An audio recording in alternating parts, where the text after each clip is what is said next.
यदि आप चाहते हैं कि जीवन में सदा सुख ही सुख हो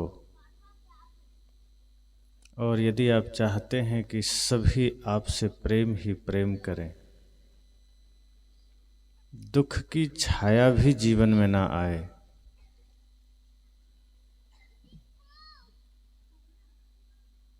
कोई पत्थर भी मारे तो आपको लगे कि किसी ने फूल फेंके हैं, और यदि ऐसा कोई गाली भी दे और आपको लगे कि किसी ने गीत ही सुनाए हैं, तो कुछ बातें हैं जिसका हमें ध्यान रखनी है। यदि सदा सुख, सदा स्वर्ग की कामना है, सदा स्वास्थ्य और समृद्धि की कामना है, तो पहली बात तो यह है कि अपेक्षा छोड़ दीजिए, अपेक्षा का त्याग कर दीजिए। किसी से भी किसी भी प्रकार की अगर अपेक्षा है, कामना है, उसका त्याग कर दीजिए, क्योंकि अपेक्षा ही हमारे जीवन में दुख का कारण है। हम किसी से अगर कोई अपेक्षा करते हैं, उम्मीद करते हैं, कामना करते हैं और वो पूरा ना हो तो दुख होता है।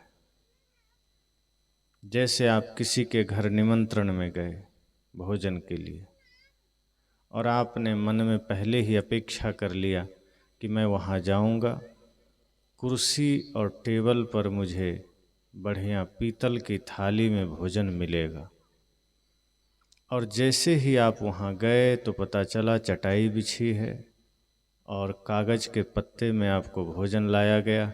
अब आप दुखी हो जाएंगे। अब आपको कितना भी स्वादिष्ट भोजन परोसा गया हो, उस भोजन में रुचि नहीं जगेगी। अब आपके भीतर ये भाव जगता रहेगा कि मैंने सोचा था कुर्सी, लेकिन ये तो चटाई बिछा दिया। मेरी अपेक्षा तो थी कि पीतल के बर्तन मिलेंगे, लेकिन ये तो कागज़ के पत्तल आ गए। और फिर आप दुखी रहेंगे, और उस दुख का फिर कोई उपाय नहीं है, कोई दवा नहीं है।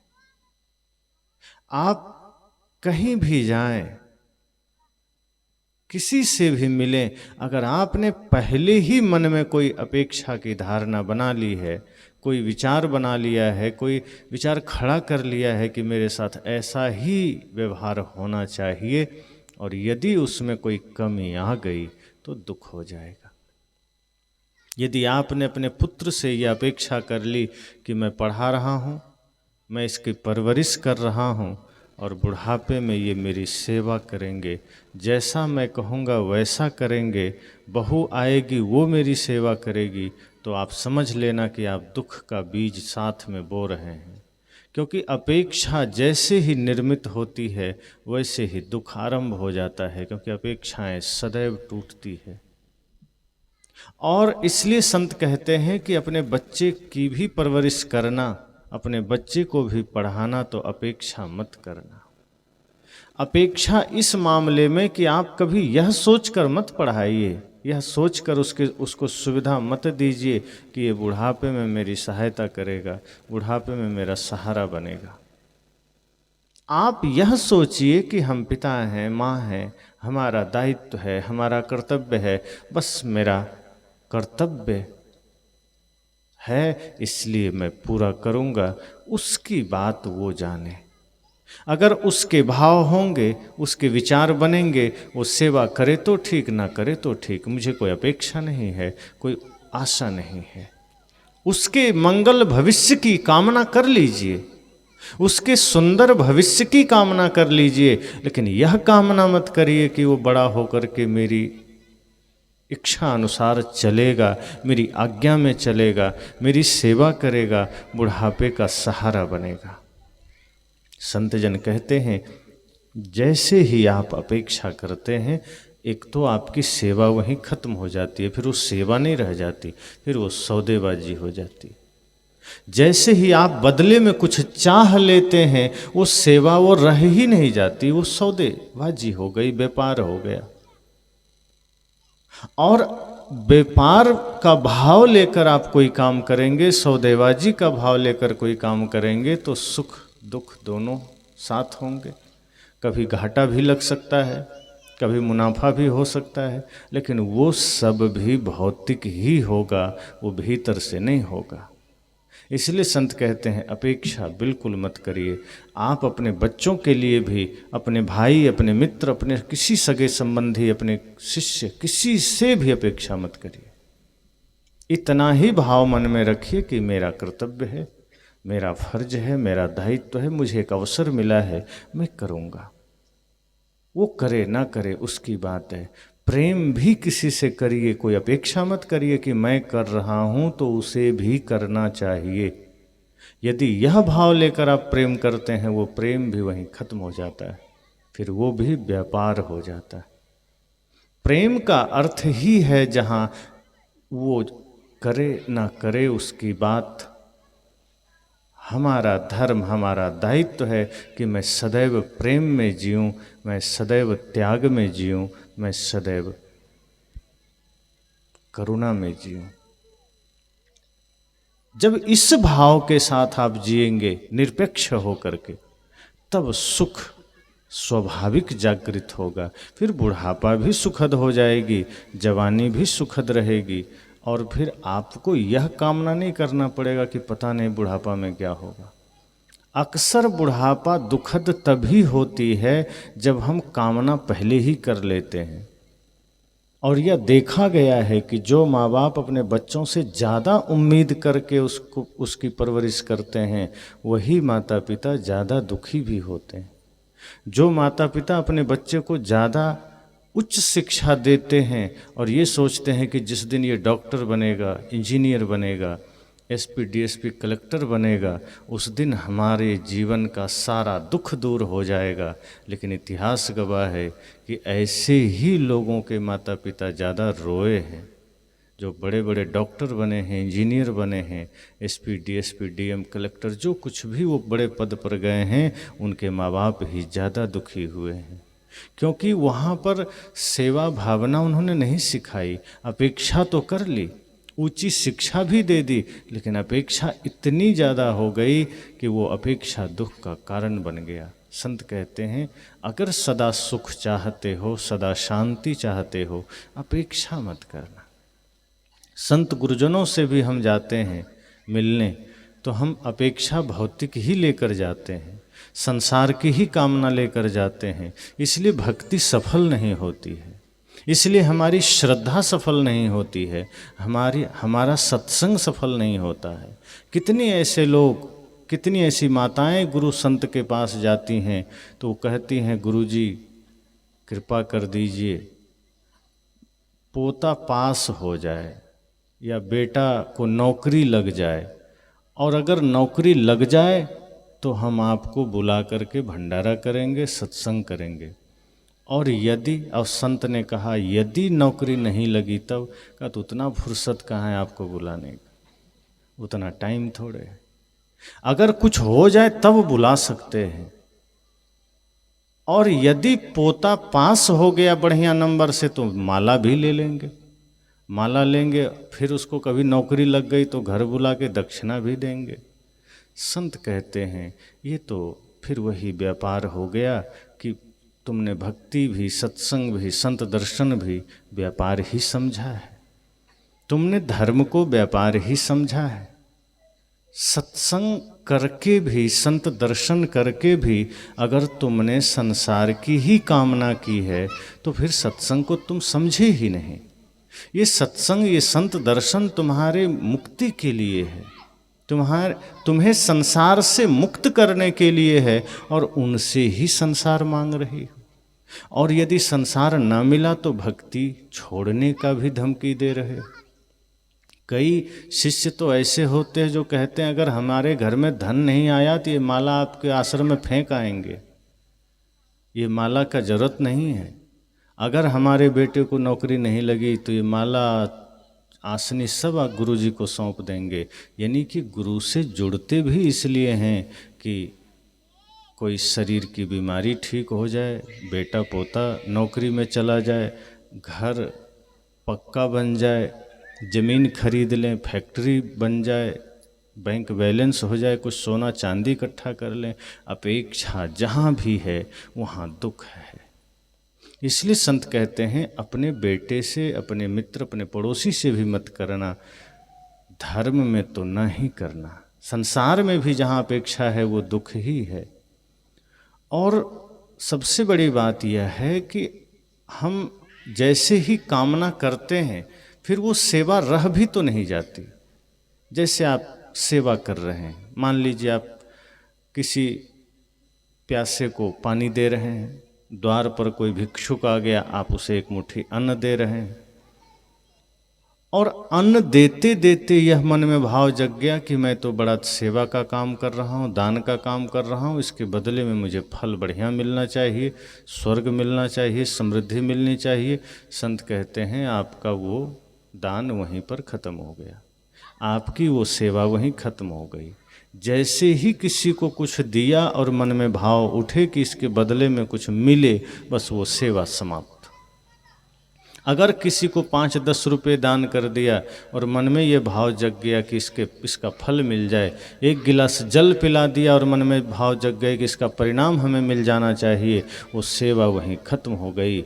इसलिए गुरुजन कहते हैं कि अगर द्वार पर कोई भिक्षुक भी आ जाए तो यह भाव रखिए कि कितना बढ़िया पुण्य का अवसर मिला है, कितना बढ़िया मौका मिला है कि हमारे द्वार पर भिक्षुक के रूप में शायद स्वयं परमात्मा आ गए हों, स्वयं भगवान का आगमन हो गया हो, स्वयं गुरु संत के वेश में भगवान का आगमन हो गया हो। इसलिए अच्छा है कि इस मौके का मुझे लाभ उठाना है, और कुछ मुझे नहीं चाहिए, बस मेरा तो कुछ है नहीं, एक माध्यम हम हैं, जो बन सकता है इनके झोली में डाल देते हैं।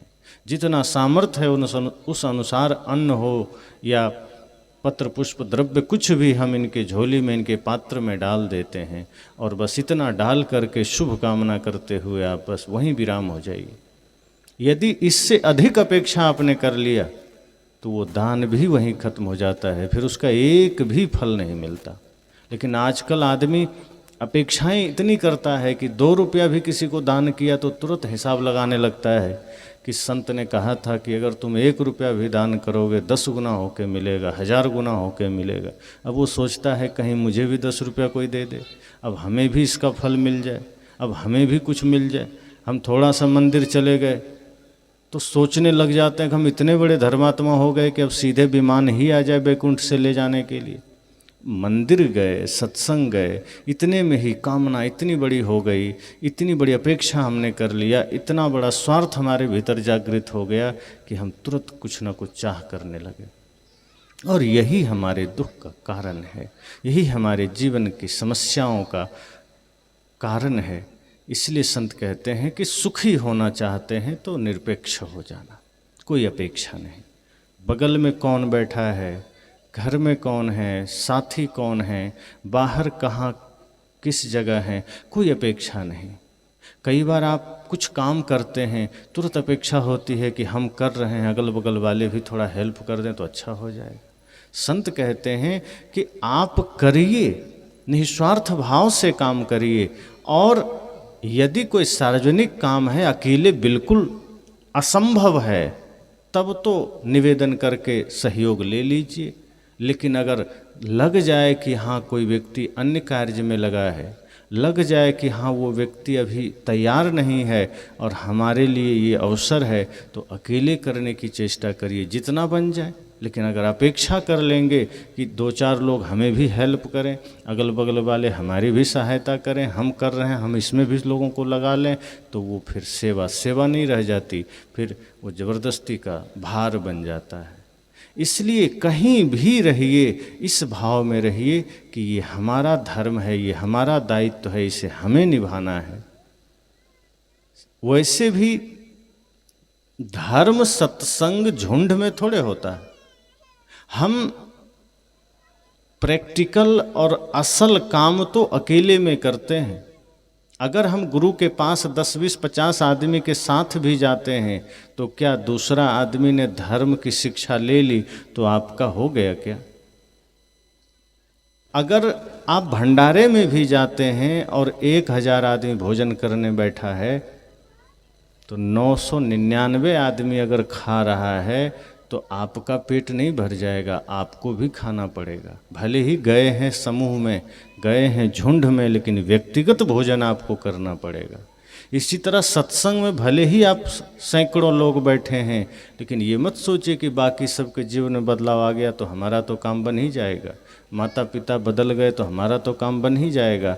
ये धर्म सत्संग में प्रतिनिधित्व तो चलता ही नहीं है कि आप कि पिताजी धार्मिक हो गए तो ये समझ लो कि आपका भी काम बन गया, कि माताजी धार्मिक हो गई तो आपका काम बन गया। ये व्यक्तिगत यात्रा है, ये व्यक्तिगत साधना है, इसमें सबको अपनी भागीदारी निभानी होती है। इसमें प्रतिनिधित्व तो चलता ही नहीं है। आप अपने मन के दोषों को मिटाएंगे, आप पवित्र बनेंगे, उसका फल आपको मिलेगा। इसलिए यह भाव भी ना हो कि बाकी सब कर लेगा तो हमारा भी काम बन जाएगा। ये अपेक्षा भी दुख का कारण है। हमें खुद बढ़ना है, हमें खुद चलना है, ये कर्तव्य हमारा है, ये दायित्व हमारा है। आप यह सोचिए कि हमें बदलना है, घर में कोई बदले ना बदले, परिवार बदले ना बदले, समाज बदले ना बदले, हम तो प्रतीक्षा में बैठे होते हैं कि और 2-4 लोग बदलें तो हम भी बदलें, वरना क्या दिक्कत है, गांव के लोग बिगड़े हैं, हम भी वैसे हैं, ठीक। अक्सर अगर हमारे जीवन में कोई त्रुटियां होती है तो हम उन्हीं 10 लोगों का नाम याद करते हैं जिनके जीवन में कोई दोष है, कि वो भी तो वैसा है, अमुक आदमी भी तो गलती करता है, हम अकेले हैं। मैंने कल भी कहा था कि अच्छी चीज़ें अगर किसी से लेनी हो तो हम कम देखते हैं, लेकिन बुराई के लिए हम पूरा समाज खड़ा कर लेते हैं। तो संत कहते हैं सदा सुख, सदा शांति, सदा समृद्धि का द्वार यही है, निरपेक्ष हो जाए। अपेक्षा दुख का भयंकर कारण है। आपने बहू से एक अपेक्षा कर लिया कि वो बुढ़ापे में हमारी सेवा करेगी, अब उस अपेक्षा के नींव पर आपने भविष्य की इमारत खड़ी कर ली है। अब आपकी जितनी भी यात्राएं होगी उसी दिशा में होगी, स्वार्थ में, कामना में, अपेक्षा में, और कहीं कुछ ऊंच नीच हुआ फिर वही बहू आपको आपकी सेवा और आपके सहारे तो छोड़िए, एक गिलास पानी भी देना बंद कर देगी, फिर आपकी आंखों में आंसू के सिवा कुछ नहीं होगा। और ये होता ही इसलिए है क्योंकि हमारी सेवा स्वार्थ में बदल जाती है, और कोई कारण नहीं है। जो भी हम करते हैं कर्म, उस वक्त क्या भाव है ये महत्व रखता है। आप किसी को पानी पिला रहे हैं, देखने वाले को तो लगेगा बड़ा धर्मात्मा आदमी है, जल पिला रहे हैं, लेकिन जल पिलाते समय आपके मन के भाव क्या हैं ये बहुत महत्व रखता है। आप किसी को भोजन करा रहे हैं, भोजन कराते समय आपके मन के भाव क्या हैं। आप किसी को दान दे रहे हैं, दान देते समय आपके मन के भाव क्या है। आप देखते हैं ठंडी का समय है तो लोग कंबल बांटने निकल जाते हैं, और कंबल बांटते समय एक कंबल तो दे रहे हैं और 8-10 आदमी उसी कंबल में हाथ छुआ देते हैं कि मेरी ओर से भेंट। अब उस कंबल से बेचारे की ठंडी तो चली जाएगी, लेकिन इसके भीतर जो दान देने की गर्मी है वो नहीं जाएगी, उससे इसको दुख होगा, पीड़ा होगी, कोई परिणाम नहीं मिलेगा। क्योंकि कंबल तो दे आया है लेकिन मन के भाव ठीक नहीं थे, मन की दशा ठीक नहीं थी। दान तो हो गया, बाहर लोगों की दृष्टि में तो सेवा हो गई, लेकिन सेवा हुई नहीं है। दूसरों के नज़र में तो हमने किसी को 5 रुपए दे दिए, किसी की सेवा कर दी, किसी लाचार को उठा दिया, किसी को रास्ता पार करा दिया, किसी भूखे को भोजन करा दिया, लेकिन उसके भीतर जो भाव थे, उस सेवा के करते समय जो मन की दशा थी वो ठीक न थे, तो वो दान दान न हुआ, वो सेवा सेवा न हुई।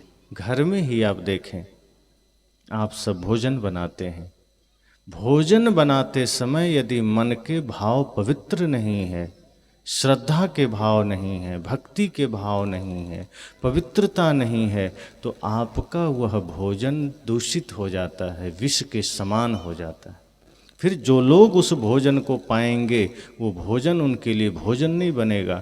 हाँ, ये तो महसूस हो जाएगा कि चलो उदर भर गया है, पेट भर गया है, लेकिन मन में विकृति पैदा होगी, मन में विकार पैदा होगा। फिर वो आपकी सेवा आप का किया गया कर्म वो फिर फल नहीं देगा, वो दूषित हो जाएगा। इसलिए एक भी कर्म जीवन में करिए, उसके पीछे कोई दूसरा गलत भाव नहीं, कोई अपेक्षा नहीं, कोई कामना नहीं, निश्चल निर्मल भाव के साथ सेवा करिए। आप मंदिर भी जाइए और झाड़ू लगाइए तो यही भाव रखिए कि ये मेरा कर्तव्य है, मैं कर दिया। ये झाड़ू लगाते समय यह भाव कई लोग कर लेते हैं कि जरा 10 आदमी देखे कि देखो हम मंदिर में झाड़ू लगा रहे हैं। घंटी बजा रहे हैं, वो इतना ज़ोर से बजाता है ताकि अगल बगल वाले को पता चले कि बड़ा धार्मिक आदमी है, ज़ोर से घंटी बजा रहे हैं। हमारी पूजा भी इस भाव में शुरू हो जाती है ताकि दूसरे देख सकें। हमारा दान भी इस भाव में शुरू हो जाता है ताकि दूसरे देख सकें। हमारी सेवा भी इस भाव में कि दूसरे देख सकें। और यहीं से बीमारी आरंभ होती है, यहीं से जीवन में दुख का आगमन शुरू होता है। सदा सुख समृद्धि का द्वार यही है कि कुछ भी करिए उसके पीछे कोई स्वार्थ नहीं, कोई कामना नहीं। एक छोटी सी भी सेवा करिए तो यह सोचकर करिए कि ये शरीर मिला है, एक दिन तो राख हो ही जाना है।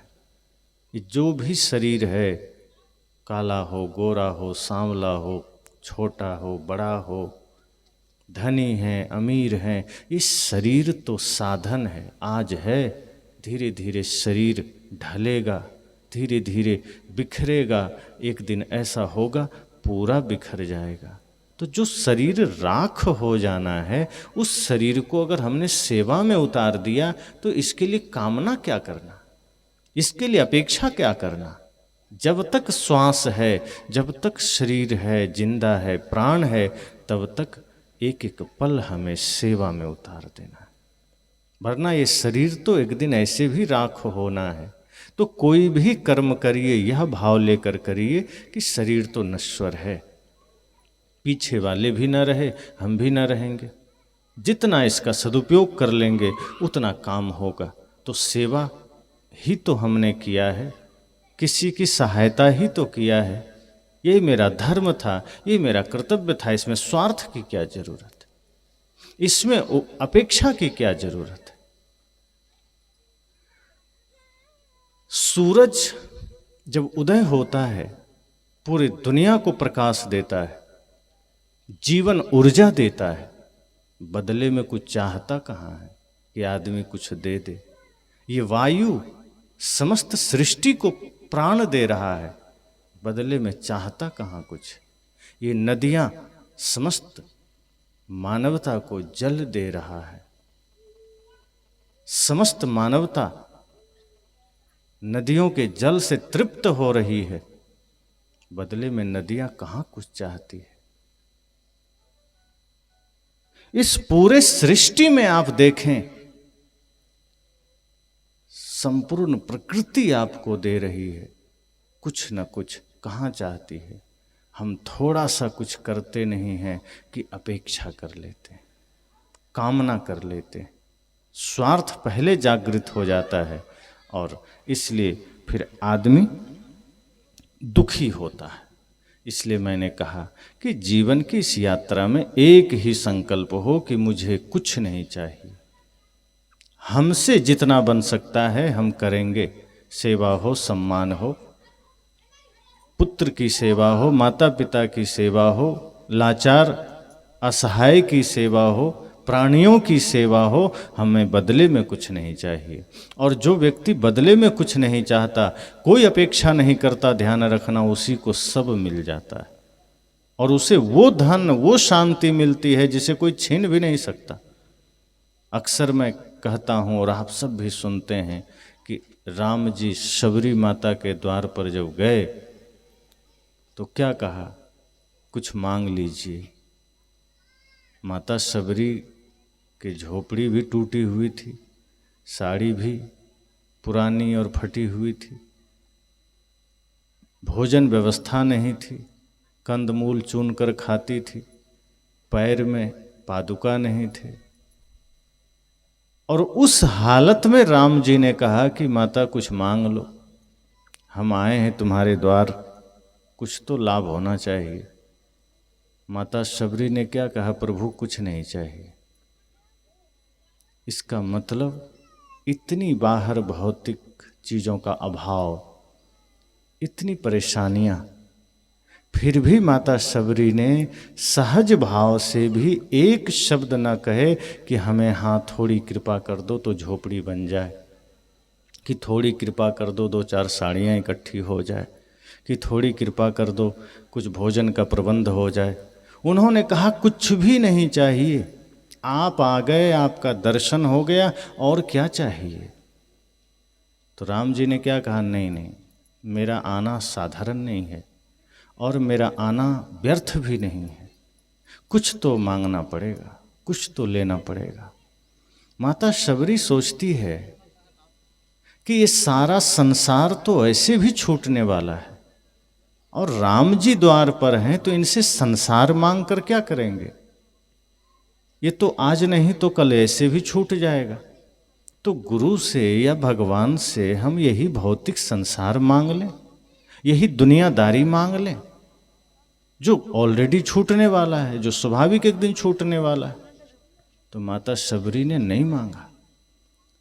पर कभी कभी मैं सोचता हूँ, आज के समय में राम जी आ जाएं और किसी के द्वार पर जाकर कहें कि क्या चाहिए बोलो, तो आदमी तुरंत तैयार हो जाएगा कि 10 मिनट का समय दे दीजिए, लिस्ट बना लें कि क्या क्या चाहिए, गाड़ी, बंगला, ज़मीन।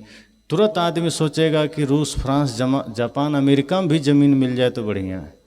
दिल्ली, मुंबई, चेन्नई, कोलकाता, रायपुर में तो जगह होनी ही चाहिए, सोना चांदी, गाड़ी सब होना चाहिए, प्राइवेट जेट होना चाहिए। तुरंत राम जी को लिस्ट सौंप देगा। आज का आदमी भक्ति भी करता है, मंदिर भी जाता है, पूजा भी करता है, उसके बदले में हजारों अपेक्षाएं लेकर जाता है, हजारों कामनाएं लेकर जाता है। आदमी तो कहता ही है कि हम भक्ति इसलिए करते हैं कि हमारे जीवन में, हमारे घर में, हमारे बच्चों में, परिवार में सब कुछ धन धान्य से संपन्न रहे। कई लोग तो कहते हैं भक्ति करने से भी अगर धन नहीं आया तो काहे के लिए भक्ति करेंगे। लेकिन माता शबरी ने कहा कि नहीं प्रभु कुछ नहीं चाहिए।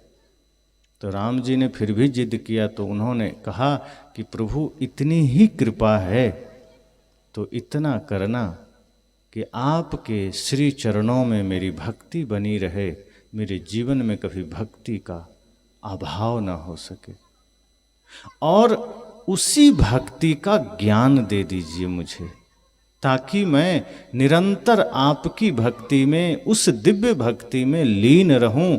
और तब राम जी ने भी उतनी ही प्रसन्नता और आनंद के साथ माता शबरी को नवधा भक्ति का ज्ञान दिया, 9 प्रकार की भक्ति बताई, जिसमें पहला ही उन्होंने कहा प्रथम भक्ति संतन कर संग।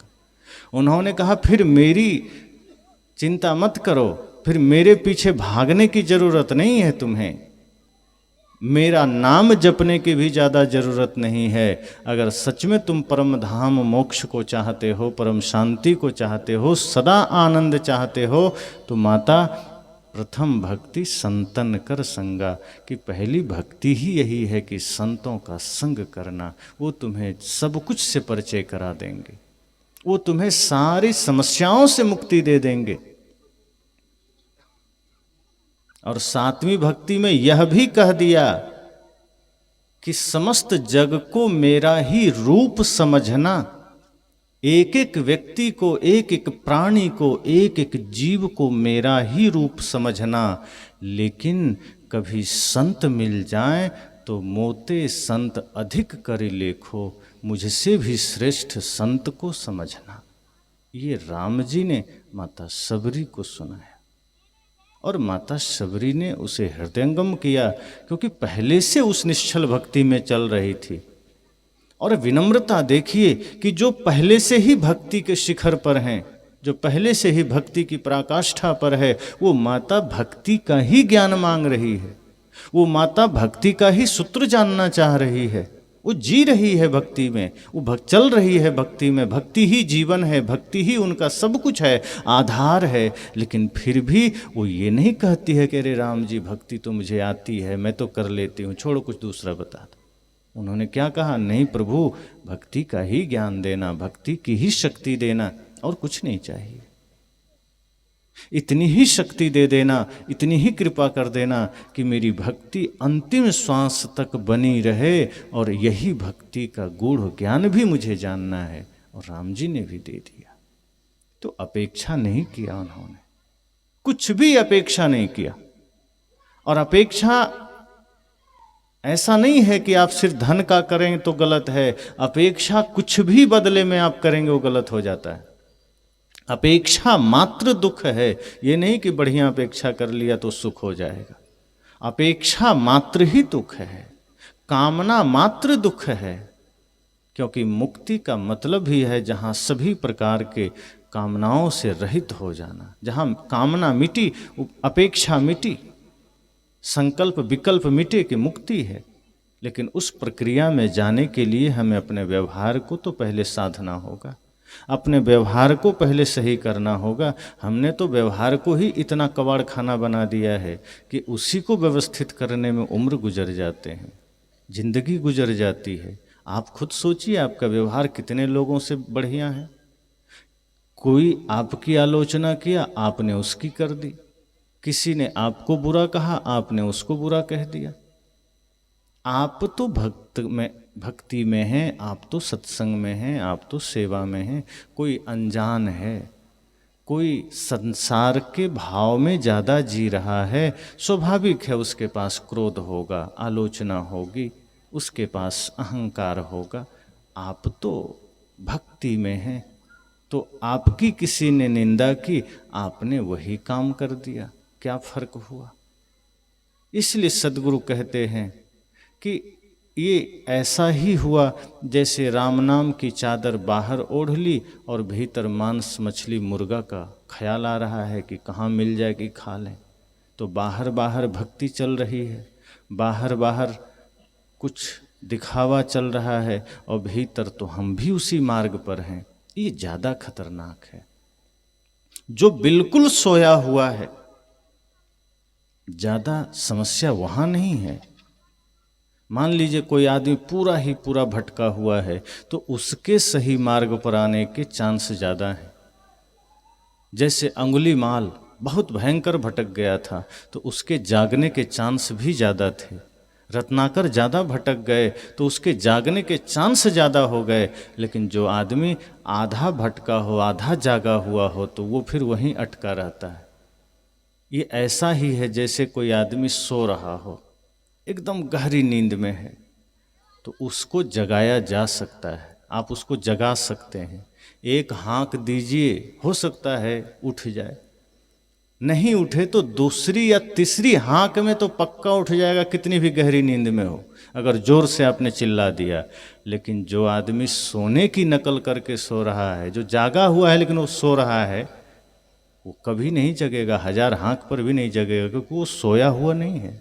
कई बार आदमी ऐसा करता है कि कोई काम ना हमको कोई बता दे, आंख जूठे बंद कर लेगा और एकदम खूब लगेगा कि गहरी नींद में, खर्राटा भी लेने लगता है, पर वो है जागा हुआ, वो आपकी बातें सुन रहा है, वो आपके गतिविधि को भी अनुभव कर रहा है, और आप जो कुछ भी कह रहे हैं वो भली भांति जान रहा है। लेकिन उसने ठान लिया है कि मुझे नहीं जगना है, तो आपके नज़र में तो सो रहा है, पर है वो जागा हुआ।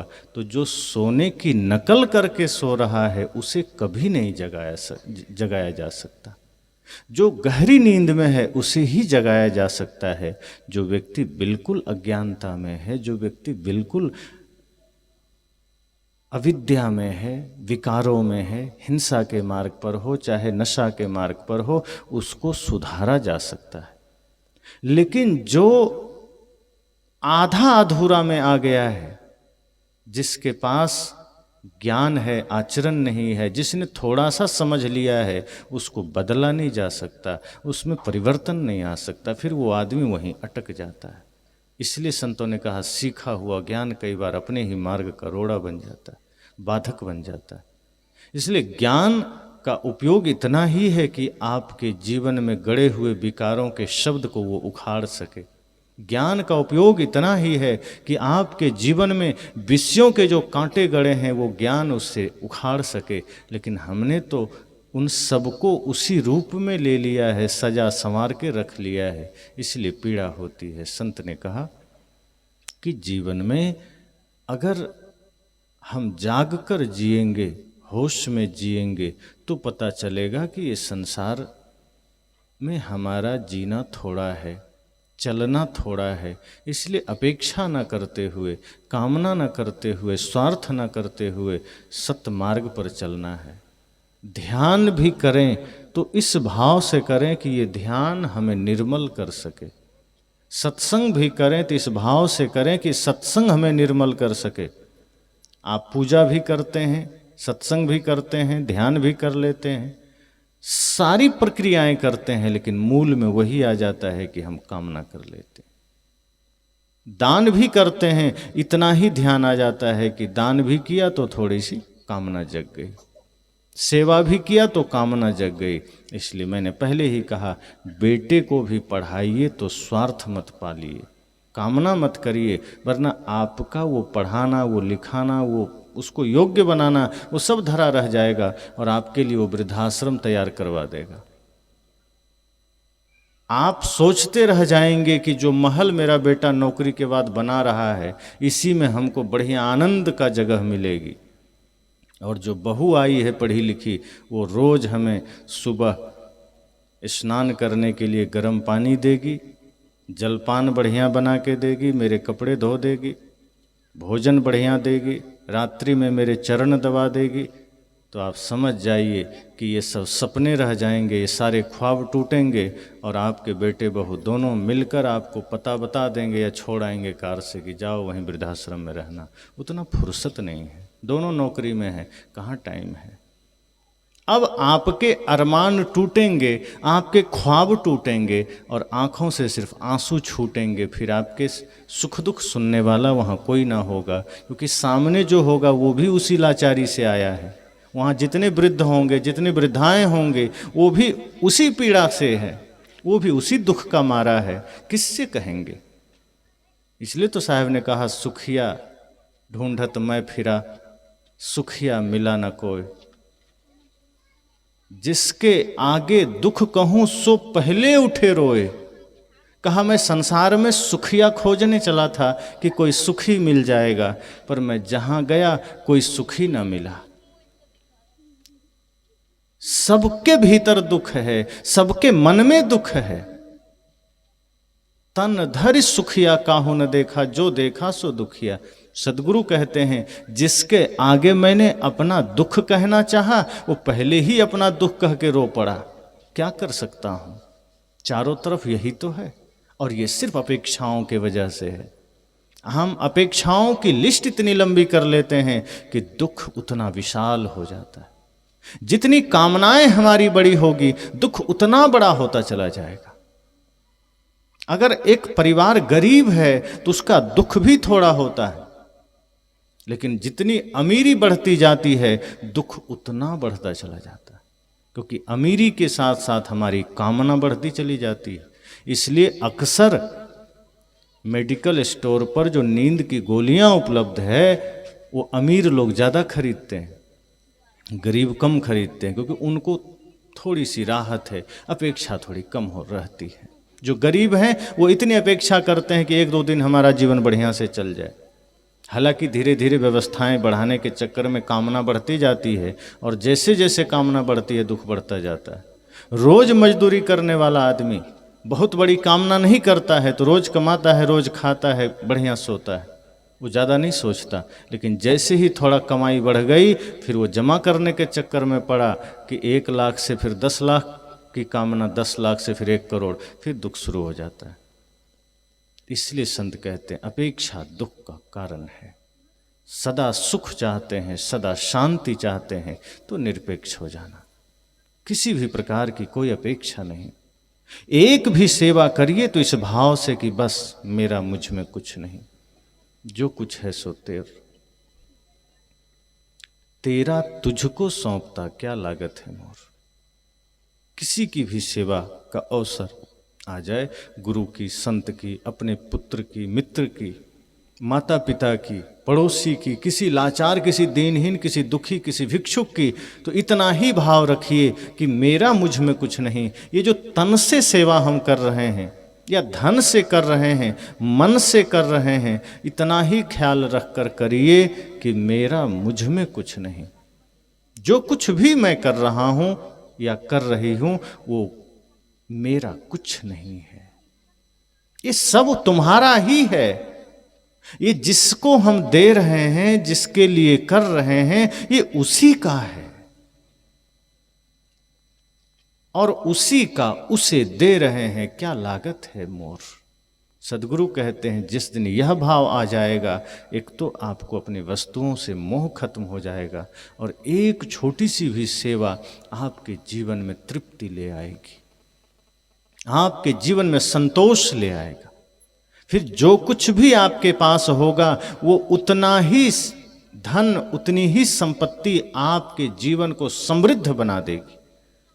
वरना अरबों खरबों की भी दौलत हो जाए और अगर आपके मन में यह संतोष, यह तृप्ति भाव, यह निरपेक्ष अवस्था अगर नहीं है तो अरबों की दौलत भी आपको सदैव पीड़ा ही देगी। पर अगर निरपेक्ष दशा आ गई, निष्काम भाव आ गए, तेरा तुझको सौंपता यह भाव आ गया, तो आपके पास जो कुछ भी होगा उसमें आप सुखी रहेंगे, उसमें आप तृप्त रहेंगे। तृप्ति बाहर से थोड़े आती है, बाहर से तो और तृष्णा बढ़ती चली जाती है। भौतिक वस्तुएं जितनी बढ़ेगी तृष्णा बढ़ेगी, कामना बढ़ेगी। जैसे आप अनुभव करें, पहले आप सब या हम सब जितने भी लोग हैं, जब कीपैड का मोबाइल था बटन वाला, तो सबके पास 1000-1200 के मोबाइल थे। इससे महंगा शायद किसी किसी के पास होगा 2000-3000, इससे महंगा मोबाइल ही नहीं आता था। उसके बाद प्रथम बार मेड इन चाइना फोन आ गए, स्क्रीन टच, 5000, 7000, 8000 में। तो उस वक्त कोई 10,000 का फ़ोन ले लेता था तो सबको हैरानी होती थी कि 10,000 इतना महंगा फ़ोन, इतना कीमती फ़ोन। वो 10,000 का फ़ोन आपको कीमती लगता था, लेकिन जैसे ही 10,000 का फ़ोन सामान्य हो गया, फिर कोई 15 का लेने लगा तो वो कीमती लगने लगा। तृष्णा अब उस पर जब गई और जब लोग 15-18 हज़ार का फ़ोन लेने लगे, उसके बाद किसी ने अगर 25 का ले लिया तो लोग देखने लगते थे कि क्या खास है भाई, 25,000 का फ़ोन। और अब क्या है, 50,000, 60,000, 80,000, 1 लाख, 1.25 लाख, 1.5 लाख, 2 लाख। सामान्य लोग भी अभी 30 से प्लस का ही मोबाइल रखते हैं। तृष्णा बढ़ी, वो वस्तुएं आपके लिए महत्वपूर्ण बन गई और अब जैसे ही हाथ में आ गई वस्तु तो उसकी कीमत घट गई, फिर उसके प्रति अब भाव चला गया, अब आगे पर कांटा चला गया।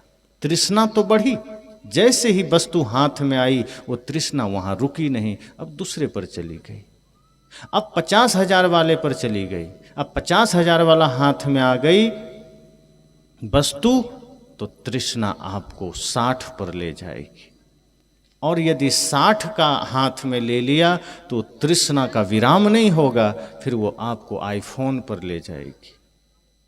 यही दशा आपके घर, आपके कपड़े, आपके गहने, आपके गाड़ी पर है। आप साइकिल में थे, तृष्णा आपको मोटरसाइकिल में ले गई, मोटरसाइकिल आपने लिया, तृष्णा आपको 4 व्हीलर पर ले गई, 4 व्हीलर में भी तृष्णा फिर आपको महंगे लग्जरी कार पर ले गई।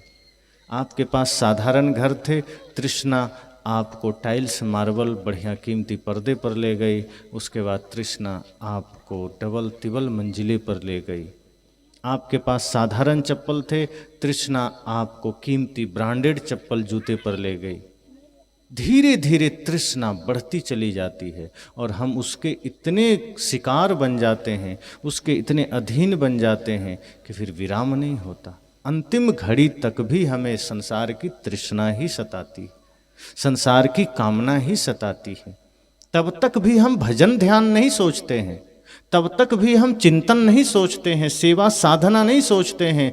मृत्यु शैया पर लेटने के बाद भी हमारे मन में यही भाव रहता है कि कैसे और घर बन जाए और ज़मीन आ जाए, छोटा बड़ा मंझला सब बेटे को बराबर संपत्ति मिल जाए, और ज़्यादा सोना चांदी हो जाए, और दुकान में वृद्धि हो जाए। यही तो ख्याल आता है, इससे अधिक कहाँ सोच पाते हैं। जितनी आयु बढ़ती जाती है हम सोचते हैं कि कल भजन सत्संग कर लेंगे, कल धर्म का काम कर लेंगे, कल पुण्य का काम कर लेंगे, उतनी तृष्णा बढ़ रही है, उतना स्वार्थ बढ़ रहा है, उतनी अपेक्षा बढ़ रही है, और उसी संख्या में दुख बढ़ता है। एक सेठ जीवन भर धन कमाता रहा, उसकी तृष्णा इतनी प्रबल थी कि 4 बच्चे थे, समय नहीं दिया, बस धन के पीछे भागता रहा, कभी यहाँ कभी वहाँ कभी कहीं, दिन रात इसी चेष्टा में कि 4-5 दुकानें हो जाएं, बड़े बड़े शहरों में धन हो जाए, संपत्ति हो जाए, पूरी चेष्टा में लगा रहा। उसके बाद जब अंतिम घड़ी सामने आई, बिल्कुल मृत्यु का समय निकट आया, तब जब मृत्यु शैया में लेटा है, अब लगा जैसे 1-2 घंटा में प्राण छूटेगा, उसकी आंखें नाच रही है, पत्नी बगल में खड़ी है, वो पूछता है, मृत्यु शैया पर लेटा हुआ अंतिम सांसें गिन रहा इंसान अपनी पत्नी से पूछता है, बड़ा बेटा कहाँ है? पत्नी की आंखों में आंसू आ गए। पत्नी ने सोचा जीवन भर इसने सिर्फ यही पूछा कि धन कहाँ है, दुकान कैसा है, सोना चांदी कहाँ है, दुनियादारी कहाँ है। आज जब मरने जा रहा है, अब जाकर के बड़े बेटे की याद आई है, आज पहली दफा पूछ रहा है बड़ा बेटा कहाँ है। बड़े ही भाव से, बड़ी कारुणिक दशा में पत्नी ने कहा, चिंता मत करो, तुम्हारे दाईं ओर सिर के पास खड़ा है। नजर घुमाया, देखा, उसके बाद तुरंत पूछता है, अच्छा उसके बाद वाला बेटा कहाँ है? पत्नी तो बड़ी खुश भी हुई, दुख भी है गुजरने का, लेकिन भीतर खुशी है कि चलो कम से कम अंतिम घड़ी में इसके भीतर की चेतना जग रही है, बेटे के प्रति स्नेह जग रहा है, प्रेम जग रहा है। अब तक तो धन से ऊपर कभी किसी को जाना नहीं, सोचा नहीं, दिन रात संसार कोई की ही कामना में पड़ा रहा। आज मृत्यु शैया पर लेट करके भी अगर कम से कम बेटे का ख्याल आया है तो बड़ी बात है। तभी उसने कहा कि वो भी उसी के बगल खड़ा है।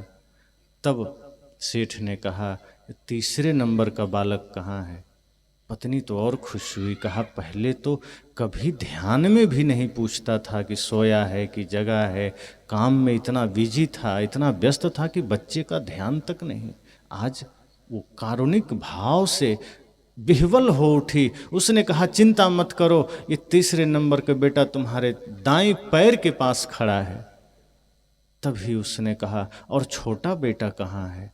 पत्नी तो रोते हुए कहती है, अरे ये कैसा, यही भाव तुम जवानी में जगा लेते तो परिवार भी स्वर्ग बन जाता। जाते जाते आज तुम्हें बेटों का ख्याल आया है, लेकिन कोई बात नहीं, अगर मरने के समय भी तुमने अपने बच्चों को याद किया तो बड़ी बात है। चिंता मत करो, छोटा बेटा तुम्हारे बाएं पैर के पास खड़ा है। इतना कहना था कि सेठ की आंखें लाल हो गई। अरे नालायक, तो फिर दुकान पर कौन बैठा होगा? सब यहीं टाइम पास कर रहे हो, फिर बच्चे यहाँ, तो दुकान खाली पड़ा होगा, नौकर के भरोसे छोड़कर आ गए। मरता हुआ आदमी दुकान सोच रहा है, मरता हुआ आदमी को भी नौकर पर भरोसा नहीं है।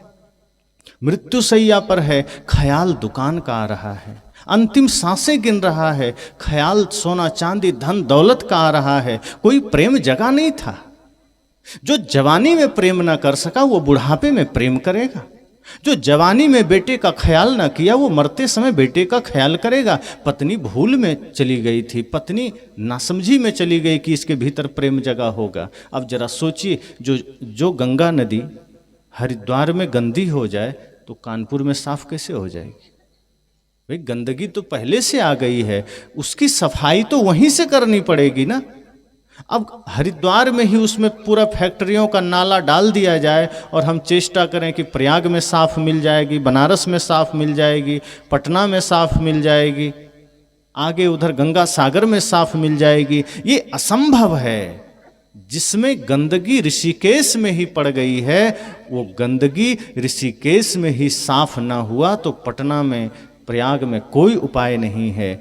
अगर उसके हृदय से प्रेम की विदाई जवानी में ही हो गई है, तृष्णा ने डेरा जवानी में ही डाल लिया है, तो बहुत मुश्किल है कि बुढ़ापे में वो प्रेम में आ जाएगा। बहुत मुश्किल है कि बुढ़ापा में तृष्णा खत्म हो जाएगी, बल्कि होता उल्टा है कि बुढ़ापे में तृष्णा और प्रबल हो जाती है, कामना और ज़्यादा प्रबल हो जाती है, स्वार्थ और ज़्यादा प्रबल हो जाता है। इसलिए संत कहते हैं कि आप जीवन भर इसी कामना, इसी स्वार्थ में संसार में भागते हैं, लेकिन अंतिम घड़ी में भी वही स्वार्थ, वही कामना, वही प्राणी पदार्थों के प्रति तृष्णा आपके जीवन में डेरा डाले रहता है। और परिणाम ये होता है कि धन तो छूटता ही है, दुकान तो छूटती ही है, शरीर छूटता है, और बहुत बढ़िया मनुष्य शरीर में जो कर्म कर सकते थे, जो धर्म का काम कर सकते थे, ये अवसर भी छूट जाता है। और अब दोबारा कब मनुष्य शरीर मिलेगा कोई नहीं जानता, पता नहीं अगला जन्म कहाँ होगा, क्या होगा। इसलिए संत कहते हैं अपेक्षा दुख का कारण है। ये अपेक्षा आपके जीवन के लिए बंधन खड़ा करता है, ये अपेक्षा ही अगले जन्म की यात्रा तय करता है। आप जिस तरह की अपेक्षा करते चले जाते हैं, जिस तरह की कामना करते चले जाते हैं, ये अपेक्षा, ये कामना आपको वैसी ही यात्रा पर भेज देते हैं। इसलिए सदैव सजग हो जाइए, सदैव सावधान हो जाइए कि जीवन थोड़ा ही हो, अपेक्षा कुछ भी नहीं, किसी से भी नहीं। निश्चल भाव से, निष्कपट भाव से सेवा का भाव हो, सदैव सम्मान का भाव हो सबके प्रति, और अपना हो, पराया हो, परिवार हो, समाज हो, यही ख्याल करिए कि मेरा मुझ में कुछ नहीं। अगर हम किसी को कुछ देते हैं, बेटे को भी देते हैं, तो ये उसी का है। किसी को दान भी कुछ करने का अवसर आ गया, ये मत सोचिए कि मैंने अपना कुछ दिया है, ये सोचिए कि जिसको दिया ये उसी का है। जैसे ही यह भाव आप करते हैं, आपका दान वो बहुत कीमती बन जाता है। लेकिन जब ये सोचते कि नहीं मैं दे रहा हूँ, मैं कर रहा हूँ, मैं इसका करता हूँ, मैं देने वाला, मैं खिलाने वाला, मैं पिलाने वाला, तो जैसे ही ये अहंकार का भाव, स्वार्थ का भाव, देने का भाव जगता है कि हमारी समस्या शुरू हो जाती है, हमारा दुख शुरू हो जाता है। हमारा समझना कि जो जीवन ऊर्ध्वगामी बन सकता था, फिर वो अधोगामी बनने लग जाता है। जो योग की दिशा में बढ़ करके परमानंद तक जा सकता था, फिर वही संसार के उस निम्न मार्ग में हमारी चेतना चली जाती है, जहाँ सिर्फ नर्क नर्क नर्क है। इसलिए अपने भीतर यह देखिए, भाव रखिए, सजग होइए कि जीवन तो हमारा है, इसे सजाने का दायित्व तो हमारा है। कोई और सजाएगा तब हम सजाएंगे, ऐसा तो कहाँ सोचते हैं। भोजन करना हो तब सोचते हैं कि कोई और खाएगा तब हम खाएंगे। और चलो भोजन में सोच भी लिए, श्वास लेने में कभी सोचते हैं कि दूसरा लेगा तब हम लेंगे। आप ले रहे हैं, छोड़ रहे हैं, इसमें कोई कामना थोड़े एक दूसरा ले तब लेंगे, कि दूसरा खाए तब खाएंगे, दूसरा सोए तो सोएंगे। संसार की सामान्य क्रिया भी आप अपने लिए कर लेते हैं, तो अध्यात्म के पथ पर आप ये अपेक्षा क्यों करते हैं कि पिताजी चलेंगे तो हम चल लेंगे। एक ने कहा कि गुरुजी हम तो दीक्षा लेना चाहते हैं, लेकिन पत्नी नहीं चाहती, तो हम कैसे ले लें। हम कहें आप ले लेंगे तो शायद पत्नी को भी एक रास्ता मिल सके, एक दिशा मिल सके, पर आप ये सोचते हैं कि नहीं हम नहीं लेंगे जब तक पत्नी तैयार ना हो, तो शायद ये समस्या भी लंबे समय तक जाएगी। ये धर्म का मार्ग, ये व्यक्तिगत मार्ग है। यहाँ तो संत जन कहते हैं अपनी कमाई आपकी ना माई ना बाप की, ये आपकी कमाई है। यहाँ आप धर्म के मार्ग पर चलेंगे, ये आपके जीवन को पुण्य की दिशा मिलेगी, आपके जीवन को शांति स्वर्ग की दिशा मिलेगी। यहाँ एक एक मनुष्य अपने कर्म के लिए आया है, आपका कर्म किसी से जुड़ा नहीं है। अगर जुड़ा होता तो व्यवहार में भी जुड़ा होता। कि जैसे कितना भी प्यारा पुत्र है, कितनी भी प्यारी पत्नी है, मान लीजिए माँ के सिर में दर्द है और बहुत प्यारा बेटा है, वो कहे कि चिंता मत करो माँ, मैं बाजार में ही हूँ, मैं यहीं सिर दर्द की दवा खा लेता हूँ, तुम ठीक हो जाओगे। होगा ऐसा? कितना भी प्रेम हो, कितना भी स्नेह हो, दवा माँ को ही खानी पड़ेगी, बेटा के खाने से नहीं होगा। तो सोचिए कि सामान्य शरीर के दर्द जब नहीं बांट सकते, तो ये जो आपके जीवन का इतना लंबा सफ़र है, मृत्यु का इतना लंबा सफ़र है, पाप का, अधर्म का, उस पाप को, उस भवसागर को कैसे काटेंगे? उस अधर्म के रास्ते को कैसे काटेंगे बाहर से? उसके लिए स्वयं तय करना होगा, स्वयं ध्यान में उतरना होगा, स्वयं भक्ति में उतरना होगा। इसलिए यही सोचिए कि जीवन हमारा है, इसकी जिम्मेदारी हमारी है। सामने वाला क्या व्यवहार करता है वो जाने, वो गाली देता है, गीत गाता है, कि वो अच्छा बोलता है, बुरा बोलता है, निंदा करता है, आलोचना करता है, कि शिकायत करता है, कि हमारा अपमान करता है, ये उसकी स्वतंत्रता है, वो जो करे। और ऐसा करके अगर उसे आनंद मिलता है तो हमारी ओर से शुभकामनाएं हैं, उसके जीवन में ये आनंद सदा बना रहे। पर हमें इन बातों से कोई तात्पर्य नहीं, कोई औचित्य नहीं, कोई लेना देना नहीं। हमारा धर्म है, हमें अपने प्रेम पथ पर चलना है, अपने कल्याण पथ पर चलना है, अपने भक्ति पथ पर चलना है। जिसको जिसमें संतुष्टि है वो जिए, उसका जीवन है, हमें कोई दुख नहीं, कोई दिक्कत नहीं। जब इतनी तैयारी अपनी हो जाएगी तो समझ लीजिए कि संसार में फिर आपको कोई दुखी नहीं कर सकता, कोई भी नहीं। लेकिन आज अगर हम दुखी होते हैं, झट से कह देते हैं क्या करें, घर ऐसा है, बच्चे की वजह से दुखी हो गए, क्या करें, पत्नी की वजह से दुखी हो गए, मित्र के वजह से दुखी हो, पड़ोसी के वजह से। ये बहाने हैं। जिस दिन भीतर आप झांकना शुरू कर देंगे, आपको पता चलेगा कि आप अपना मालिक स्वयं हैं। आप चाह लें तो आप सदैव सुखी रह सकते हैं, और आप नहीं चाहेंगे तो जीवन भर आप दुखी रहेंगे। क्योंकि संसार तो आपको दुखी ही करना चाहता है, ये माया तो आपको दुखी ही करना चाहती है। ये थोड़े चाहते हैं कि आप सुखी हो जाएं। और जब भी हम सुख का आधार बाहर बनाते हैं, वो खिसक जाता है। सुख का आधार बाहर है ही नहीं। क्षणिक सुख का आधार आपको दिखेगा, वो मिटता रहेगा, बिखरता रहेगा। इसलिए बाहर से कुछ भी अपेक्षा करेंगे, सुख की अपेक्षा हो चाहे स्वर्ग की, वो सब छूट जाएंगे। तो सब अपने में खोजना है, अपने ही पथ पर आपको सब कुछ मिलेगा। जब संकल्पित होकर अपनी दायित्व, अपनी जिम्मेदारी को समझेंगे, मन वचन कर्म से स्वयं को शुद्ध पवित्र करेंगे, तो आप पाएंगे कि सारा सामर्थ्य आपके भीतर था, शांति का स्रोत आपके भीतर था, मुक्ति का मार्ग का पहला कदम आपके भीतर था, सारी संभावनाएं आपके भीतर थी। तृष्णा के वशीभूत होकर, कामना के वशीभूत होकर हम संसार में द्वार तलाश रहे थे, जबकि संसार कहीं और द्वार तलाश रहा है। हम जिसमें शांति का द्वार खोज रहे हैं, वो किसी और में खोज रहा है, वो फिर किसी और में खोज रहा है। ये वस्तुएं अस्थिर है, ये संबंध अस्थिर है, ये सारा जगत अस्थिर और अपरिवर्तनशील सिर्फ आत्मा है। जगत परिवर्तनशील है। और हम जहाँ जहाँ अपनी सत्ता देखते हैं, जहाँ जहाँ आधार बनाते हैं, वो सब खिसक जाता है। बच्चे में सुख का आधार समझा, बच्चे खिसक गए। पत्नी को सुख का आधार समझा, वो उसका शरीर ढल गया, वो भी बदल गई। ये धन को सुख का आधार समझा, वो भी निकल गया। अपने ही शरीर को सुख का आधार समझा, ये भी राख हो गया। बाहर जो कुछ भी सुख का आधार बनेगा वो बिखरेगा। तो बाहर सुख का आधार क्यों समझना, क्यों मानना? अपने भीतर लौटिए, उसका मार्ग ध्यान है, सत्संग है। तो इतना ही कहकर अभी वाणी विराम।